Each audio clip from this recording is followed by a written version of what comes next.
विविध संघटनांनी यामध्ये सामील झालेले सर्व संघटना, सर्व विचारवंत वारकरी संप्रदाय, या ठिकाणी उपस्थित प्रत्येक घटकातून आलेले सामान्य नागरिक आणि शेतकरी बांधव, खरं तर अधिवेशनामध्ये दादा सगळ्यात जास्त वेळा कर्जमाफीच्या बाबतीमध्ये मी त्या ठिकाणी लवंडे साहेब बोललो. आज दादांनी ज्या पद्धतीनं काही मागण्या मांडल्यात, त्या कर्जमाफीमध्ये 2019च्या ज्यांना लाभ मिळाला त्याला लाभ मिळणार नाही, आणि मग 2019चीच परिस्थिती 2026 मध्ये राहिली आहे का हो? व 2019ला ज्यावेळेस कर्जमाफी मिळाली त्यावेळेसची परिस्थिती वेगळी होती, त्यावेळेसचं सरकार वेगळं होतं, आणि आज ज्यावेळेस कर्जमाफीचं आपण आश्वासन देऊन त्या ठिकाणी सत्तेमध्ये आलाय, त्यामुळं ते आश्वासन तुम्ही 2024लाच पाळणं आवश्यक होतं. परंतु 2 वर्ष काढली आणि मग दुसऱ्या बाजूला मात्र आता इतक्या नियम अटी शिथे त्या ठिकाणी लावल्यात की त्या ठिकाणी प्रत्यक्षात कर्जमाफी मिळणार, हा त्या ठिकाणी SIT लावून संशोधन करण्याचा विषय होऊ शकतो इतका. कारण आपण जर बघितलं तर दादा मी आपल्याला एक उदाहरण सांगतो.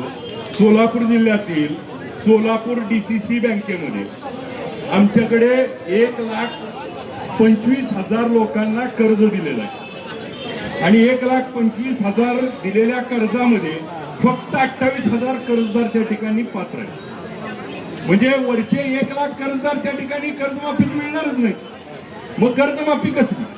म्हणजे ही कर्जमाफी फक्त 25% आहे, आणि गांगावा मात्र त्या ठिकाणी 200% करायला लागले. सोलापूर DCC बँकेतली सामान्य लोकांची, मग नॅशनलाइज बँकेतला तर विषय वेगळा आहे. म्हणजे एक उदाहरणार्थ, जर 1,15,00,000 लोकांना 28,000 लोकांना कर्जमाफी मिळणार आहे तर ही कर्जमाफी फसवी नाही का? आणि मग आपल्याला या निमित्तानं ही कर्जमाफी देत असताना मागे आपण बघितलं की त्या ठिकाणी नोटबंदी झाली, लाईनीत उभा राहिलो, कर्जमाफीला ऑनलाईन अर्ज भरून घेतले, त्या ठिकाणी लाडक्या बहिणींना KYC अर्ज भरून घेतले. आज देखील त्या ठिकाणी आपल्याला याच्यात अर्ज करायचे, परत त्याचे निकष अटी, आणि मग आपल्याला त्या ठिकाणी मिळताना मात्र खाली काही मिळणार नाही. 2019ची अट तर रद्द झाली पाहिजे. दादा माझी आपल्याला विनंती आहे की 2 लाखाची जी मर्यादा ठेवली आहे ती 2 लाखाची मर्यादा देखील त्या ठिकाणी 3 लाखापर्यंत असणं आवश्यक आहे. कारण 2 लाखाच्या त्याचं कारण असं आहे की 3 लाखापर्यंत आपल्याला कर्ज मर्यादा दिलेली आहे, आणि मग 3 लाखापर्यंत कर्ज घेतलेल्या लोकांना 2 लाख कर्ज दिलं तर त्या ठिकाणी कर्जमाफी होत नाही. तर ती मर्यादा 2 लाखाची 3 लाख केली पाहिजे, ही त्या ठिकाणी मागणी करावी.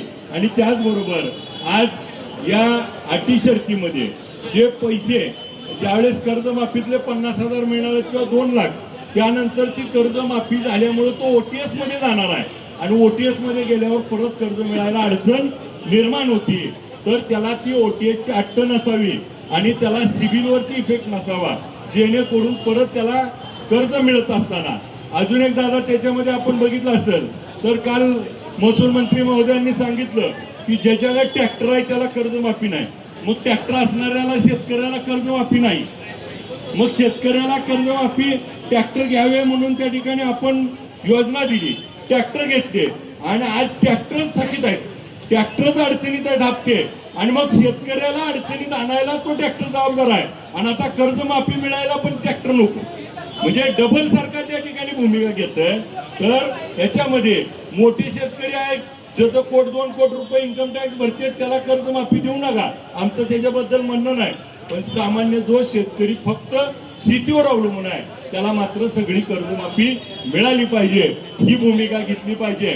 मी या निमित्तानं सगळ्यांना दादा, आम्ही उद्यापासून माढा तालुका आणि पंढरपूर तालुक्यातल्या सगळ्या ग्रामपंचायतला आव्हान केलंय की आपल्या आपल्या ग्रामपंचायतचा ठराव करून आपल्या अन्नत्यागाला त्या ठिकाणी पाठिंबा म्हणून प्रत्येक गावातील लोक त्या ठिकाणी घेऊन आपला ठराव येतील आपल्याला समर्थन देतील. आणि आमच्याकडचे 200 गाव आहेत दादा, जी 200 गावं ठराव करून तुम्हाला रोज आपापल्या गावातली ग्रामपंचायतचा ठराव घेऊन येतील आणि आपल्यालाही कर्जमाफी त्या ठिकाणी शिथिल करून सरसकट कर्जमाफी झाली पाहिजे. त्याला त्या ठिकाणी मोठ्या प्रमाणात आपल्याला पाठिंबा देण्यासाठी आमच्या भागातली सगळे त्या ठिकाणी ग्रामपंचायतची लोक आणि गावगावातली लोक आपल्याला समर्थनात येतील. अनेक त्या ठिकाणी विषय, अनेक विषयातनं दादा आजचा सगळ्यात ताजा विषय असा आहे की आमच्याकडे आता उजनी धरणातलं पाण्याची पातळी मायनस गेली आणि आता आमच्या नदीला कॅनलला पाण्याची अडचण झाली आहे, पाऊस लांबलाय.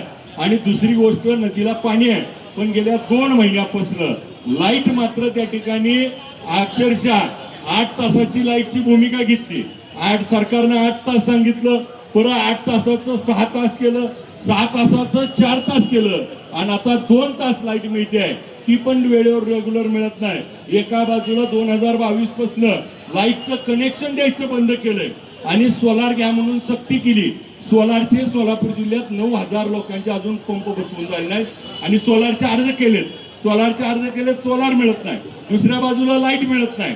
आणि रात्री 6 ते 10 म्हणजे आज आदेश असा आहे की संध्याकाळी 6 ते पहाटे 4 पर्यंत कोणत्याही शेतकऱ्याला लाईट द्यायची नाही. का तर मोठ्या शहरात लाईटची गरज आहे. मोठ्या शहरातला माणूस एसीत बसला पाहिजे, मोठ्या शहरातल्या माणसाला गार लागलं पाहिजे आणि शेतकऱ्याला मात्र त्या ठिकाणी शेतीला लाईट नाही मिळाली पाहिजे. ही दुटप्पी सरकारची शहरीकरणाची जी भूमिका आहे, सरकार त्या ठिकाणी शहरातल्याच लोकांचा विचार करतंय आणि ग्रामीण शेतकऱ्याच्या बाबतीत मात्र अन्याय करतंय. आणि लाईटच्या बाबतीमध्ये सगळ्यात जास्त आज आमचा शेतकरी परेशान आहे. लाईटमुळं आज तोंडाला आलेली पिकं आज त्या ठिकाणी जात आहेत. आम्ही सातत्यानं दादा, मी आमदार असताना देखील आम्ही त्या ठिकाणी वीज मंडळावर मोर्चा काढला. आम्ही वीज मंडळाच्या अधिकाऱ्यांच्या बैठका घेतल्या. अक्षरशः अधिकारी हतबल झालेत. अधिकारी म्हणते जिथं 33 केवीची लाईटचं सबस्टेशन आहे तिथं आम्हाला 20 आणि 22 वरनं लाईट येते, तर आम्ही देऊ कसं? तुम्ही आम्हाला किती जरी बोलला तर आमच्या काय हातात नाही. आणि परिस्थिती त्या ठिकाणी हतबलतेची सरकार आणि अधिकाऱ्यांच्या लाईटच्या बाबतीमध्ये हा गांभीर्यानं विषय घेणं गरजेचं आहे. आज लाईटची मागणी इतकी वाढली आहे, दुसऱ्या बाजूला सोलार मिळत नाहीत आणि मग माझा शेतकऱ्याचं पीक उभं आता शेतात पाणी असताना त्या ठिकाणी जळायला लागलंय. ही गांभीर्याची गोष्ट आहे. माझी विनंती आहे दादा, या निमित्तानं रेग्युलर आपल्या ह्याच्यामध्ये सरकारकडनं 8 तास रेग्युलर आंदोलनामध्ये एक मागणी वाढवावी. कारण हा शेतकरी लाईट नाही म्हणून त्या ठिकाणी कर्जबाजारी होणार आहे, आज अडचणीत येणार आहे. तर त्याचं मूळ कारण असेल तर त्याला लाईट 8 तास दिली पाहिजे. हे देखील आपल्या मागणीमध्ये अन्य त्यागामध्ये घ्यावं, जेणेकरून शेतकऱ्याला रेग्युलर लाईट मिळाली तर शेतकरी कष्ट करेल. आणि आज दादा संध्याकाळी 6 ते 10 लाईट नाही, सकाळी 6 ते 10 नाही. का तर दूध काढायच्या मशीन चालवते. मग आता दूध काढायची मशीन चालवली तर यांना प्रॉब्लेम आहे, परंतु मुंबई पुण्यात मोठ्या शहरात मात्र त्यांना काही चालतं. आमच्या शेतकऱ्याचं मात्र डोळ्यावर येतंय. तर या बाबतीमध्ये आम्हाला विजेचा मोठा प्रश्न आहे. सातत्यानं विधानसभेत देखील 8-10 वेळा याच्यावरती बोललो, त्या ठिकाणी आश्वासनं दिली, बोर्डीकर मॅडमने आश्वासन दिलं, त्याच्या बैठका झाल्या, परंतु सुधारणा मात्र काही होत नाही. लाईटच नाही अशा पद्धतीची भूमिका सांगितली जाते.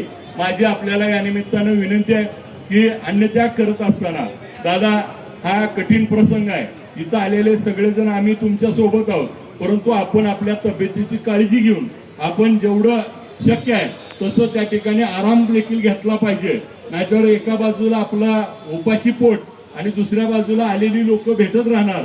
त्यामुळे तुम्ही आराम घेतला तर त्या ठिकाणी आंदोलन हे शेवटच्या क्षणापर्यंत आपल्याला यशस्वी करण्यासाठी आपल्या तब्येतीची काळजी देखील घेणं आवश्यक आहे. त्यामुळं आपल्याला आमचा एक मित्रत्वाचा सल्ला आहे पंकज नाना की दादांनी स्वतःची काळजी घेतली पाहिजे. नाहीतर हे आंदोलन त्या ठिकाणी टिकलं तर त्या ठिकाणी, नाहीतर आपल्याला त्या आंदोलनाकडे दुर्लक्ष करण्याचा प्रयत्न करतील, मोडून काढायचा प्रयत्न करतील. नाही पाणी त्याग नाही म्हणू नका, नाहीतर अजून तुम्ही काहीतर वाढवू नका. आता हे चाललेलं चालू द्या, विलास नाना चाललंय तसं चालू द्या. नाहीतर आज आपल्याला या निमित्तानं आज दुर्लक्ष होईल, आपल्यावर दबाव येईल, आपल्याला अनेक गोष्टी होतील. परंतु शेतकऱ्याचे पोरं म्हणून आम्हाला देखील आपण निवडून दिलं. आम्ही शेतकऱ्याच्या बाजूची भूमिका घेणारा कार्यकर्ता आहे. दादा सगळ्यात महत्वाचा आमच्या भागातला विषय असा आहे की द्राक्षाच्या शेतकऱ्याला काय झालंय तर 1 एकराला 6 लाखापेक्षा जास्त कर्ज काढावं लागते का तर त्याचं 1 एकर होत नाही आणि मग तो 5 एकराला 25-30 लाख कर्ज काढलंय आणि जर वर्षी कर्जमाफी 1.5 लाखाची नाही तर 2 लाखाची येते आणि तो शेतकरी कधीच त्या ठिकाणी कर्जमाफीत बसत नाही तर द्राक्ष